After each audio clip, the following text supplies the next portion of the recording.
What's going on, everybody? We're kicking off after a great Thanksgiving. I had a wonderful one. How about you? Good. Happy holidays, everybody. Food, family, and I heard football. you had two Thanksgivings, pretty much. Yeah, we do too. We have one on Sunday and then another one on Thursday. So That's pretty cool. yeah, food, family, and football. As long as the electricity is paid, the cable bill's paid, and the turkey isn't burnt, everything goes pretty well. So Yeah, Thanksgiving brought us some really good games. It started with Buffalo at Detroit. And this was actually a really close game. Buffalo won it 28-25 on a game-winning field goal in the fourth quarter. But Detroit played really well. There was points where they had the lead. And then there was also points where they had to scratch back into the game. Jamal Williams scored another touchdown, which has him as the league lead in rushing touchdowns. He's got 13 on scoring the touchdowns season. overall. Yeah, all overall. Yeah. I think he took the lead. It was Kelsey and Eckler next. Which is crazy. Yeah, He's always yeah. been an alright running back in the league, but he's never been Yeah. lead the NFL in touchdowns. Yeah. Well, it's working, man. Yeah. So, hey, good for. Well, the thing is, they're not giving Swift the ball. Swift scored a real good touchdown. An angry run. But he didn't really rush for much. I mean, at this point, Williams seems to be kind of taking over that lead role, even with Swift back from injury. You know, he's kind of at best they're split backs. Do you know how old Jamal Williams is? I don't. He's been in the league for a Yeah, while wow. now. Oh, He yeah. started in Green Bay. Yep. Oh yeah, a long time ago. I think he's 33. I want to say 33, 34. I think I remember them seeing a stat on him. What would you think about Buffalo this game? Great game, dude. Yeah, I mean, if you missed it, there's a few. Diggs was really quiet until the fourth quarter, and then had some huge plays. He's only 27, Jamal Really? Williams. Yeah, he's young. I feel like he's been in the He league longer must than have came that. out early. Yeah, he must have came out like 2021. But Diggs had a great fourth quarter. A few really big plays. Touchdown in the fourth quarter. This is a real back and forth game. Detroit had kept popping their heads back into this one, and like I said before, this was a game Buffalo really couldn't afford to lose. And they did what they had to at the end. They made sure they had the ball in their hands at the end of the game. The AFC is a tight race, and even though Buffalo's a really good team, it's exactly every team in the AFC right now pretty much has to be on their toes. Yeah. Except for maybe Those top Kansas few City. teams. Yeah, those Except top few maybe- teams. Except maybe Kansas City. They're gunning for that first round bye in the playoffs. Well, I think Buffalo and Tennessee are going to give them a run for it. But they're in the division with its Kansas City, Denver, who hasn't shown up, No. Las Vegas, who hasn't Yeah. shown up, No. and then the Chargers, who were playing well but have lost 2 or 3 straight. So, Yeah, back healthy and still can't win. That's a shame. so the Chiefs kind of have a little leeway as far as their division goes, but everywhere else in the AFC is really tight. No. Yeah, no, good game, good football, good early game. There was a little bit of weather in this one early, but it wasn't too bad. Nothing like they were dealing with, in Buffalo a couple weeks ago, or last week. Detroit just came off a winning streak, and the way they played Buffalo, I'm going to stand behind and confirm my theory that Detroit is probably got the A quarterback brightest future amongst teams with losing records. Detroit is a quarterback away from being a really good team. Defensively, Aiden Hutchinson, the guy's disgusting, dude. And offensively, these guys, they've got a lot of young talent over there. And I like their coach, Dan Campbell. Yep. St. Brown went ape shit. He had 9 catches for 122 and a touchdown. In a game where there wasn't a lot of rushing, McKenzie really showed up for Buffalo on the receiving end. He actually lead receiver. He had 6 catches for 96 yards and a touchdown. Josh Allen led the team in rushing with 10 carries for 78 yards and a touchdown. The guy was scoring in the air. He was scoring on the ground. He had good stats. He did stay under 300 yards in this game, but he did have a pick, he threw 2 touchdowns. But the guy, he just kept the game in their hands the whole time. And the defense did too. They did take a hit on defense. I don't know how serious it's going to be, but Von Miller came out in the second quarter. He was carted off the field, and I don't know how serious it is. I don't know if it's going to be something that's going to last, a couple weeks, or if it's something. And if it does, hopefully they get him back before the playoffs, the end of the season and stuff. So, but other than that, I mean, some good numbers in these games. Diggs had 8 catches for 77 and a touchdown. No rushing, really for any serious yards on either side. Again, Allen was the leading rusher in the game. He's kind of used to it. I think he's over 400 yards already on the season. So I think he's one of there's only three quarterbacks who are over 400 yards right now. And he's Jalen Hurts. I think it's Hurts and Fields. Fields. And then Fields had back-to-back 170-plus yard games, rushing games. Yeah. So well, the next game on Turkey Day was 4 o'clock game, so everyone was probably pretty full at this point, or you were eating. And this was the Giants at Dallas, in which the Giants looked like really well in the first half. They were up 13-7 in the first half. And they had a few opportunities to punch in touchdowns that they had to settle for field goals, but they played really well. And then the second half, Dallas just stomped them. Yeah, well, Dallas made some adjustments in the at halftime. Dak was able to hang in there after throwing 2 early picks. That didn't look too good for him.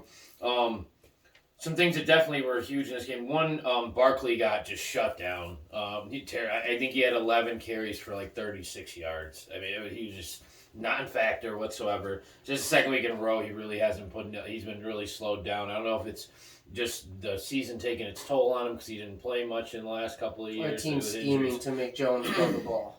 Yeah, well, they also did lose a lot of their passing threats too. They gave away Tony, which seems to have worked out for the other team. But in this game you had Elliott. Yeah, I was gonna say Zeke. Elliott, Elliott was Pollard had more touches, but Elliott carried the ball. It was 16 times for 92 yards and a touchdown. He caught a couple passes out of the backfield. Lamb had a great game. 6 catches for $106. He didn't get any touchdowns, but he still was a huge part of the passing game. It was nice to see Elliott kind of. I feel like Elliott's playing. I feel like this is kind of his resume. Like these last couple weeks is going to be like his resume showcase for next season because Dallas is in a situation where Pollard's a free agent next year, and with the money that Elliott's getting and the way Pollard's producing, if they want to keep Pollard, they're going to have to give him a lot more money than they have, and I see them probably shopping Elliott to make that space. Elliott's contract's pretty hefty this season. He's going to be picking up $24 million next year. And they can dump his contract off and still only take, I think it's like $14 million on the salary cap hit, which is better than paying the fucking guy, and it frees up enough money to sign Pollard. If they're going to keep Pollard, though, they can't afford to pay both him and Elliott. So we'll see what happens, over there going into next season. But again, Elliott looked good. If he can come off the end of the season looking good, he could potentially be one of the biggest moves in the offseason next year. Now, this is back-to-back double-digit losses for the Giants. What's going wrong with their season? It looks like it's starting to spiral out of control a little bit. This is, it was, I don't know. Detroit beat them 31-18, and now they lost 13-28. Yeah, but this Giants is a team. This Giant team is a team that's was over succeeding to begin with. They're going to settle into themselves at some point.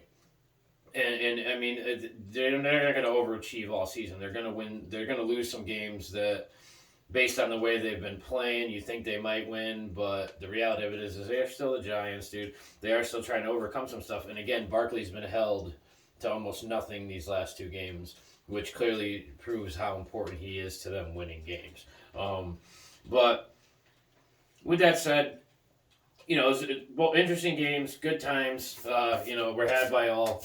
Definitely, Dalton Schultz had a really good game in this one. He caught a couple really, really nice passes. He had a touchdown. One was a really pretty touchdown. And again, Dak was able to shake off the picks and come back and have a decent game, put up a decent stat line for this one. So it's, we'll see what happens going forward. Dallas is definitely a team with their defense and the way they're able to adjust.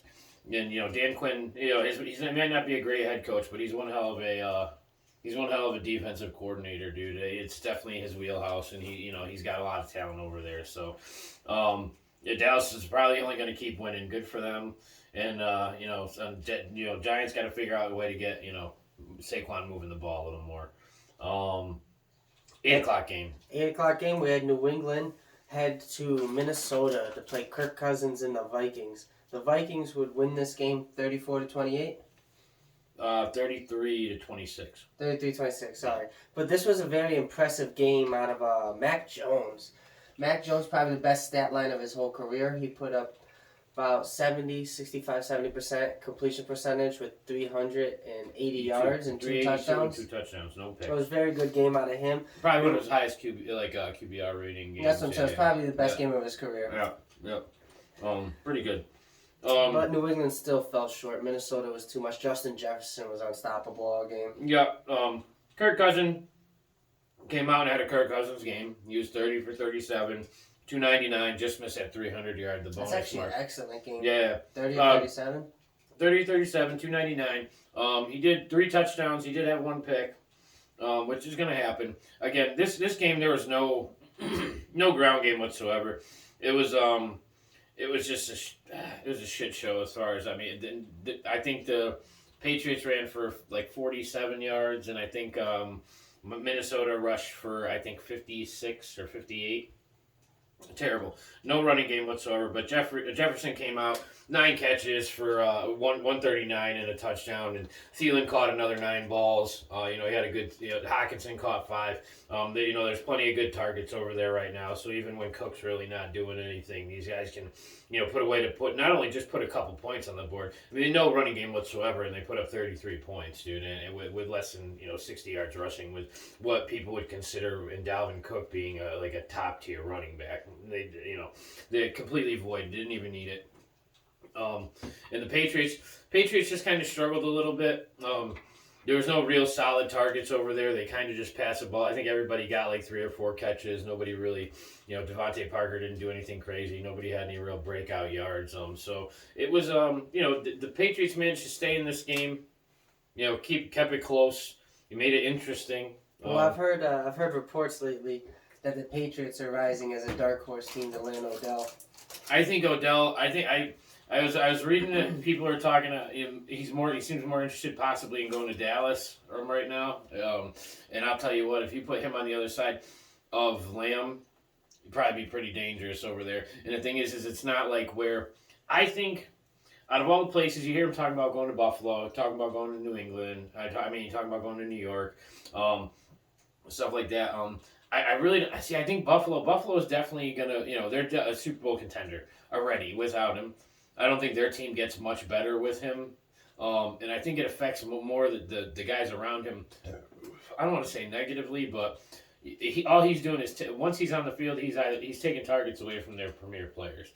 They have Gabe Davis, they have Knox, they have Diggs. Adding Beckham to that, it worked out in LA. Yeah, I think I'm a situation. I don't have those kind of guys. No. Odell Beckham he's gonna make whatever team he goes to a better team. He's just that talented of a receiver. I think it's better for him than it is for the team if he goes to Buffalo. Where if he goes to Dallas, it's good for both of them.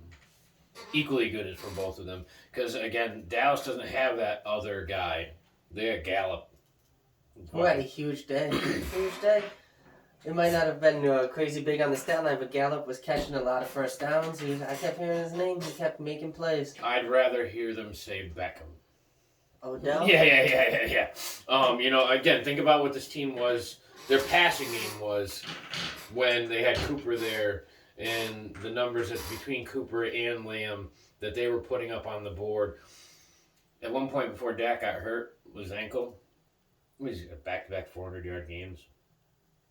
Started the season with like a 450-yarder. He was on pace to break. Yeah, he was like at fucking 1,500 yards in like 4 weeks. Cooper's a beast, though. But yeah.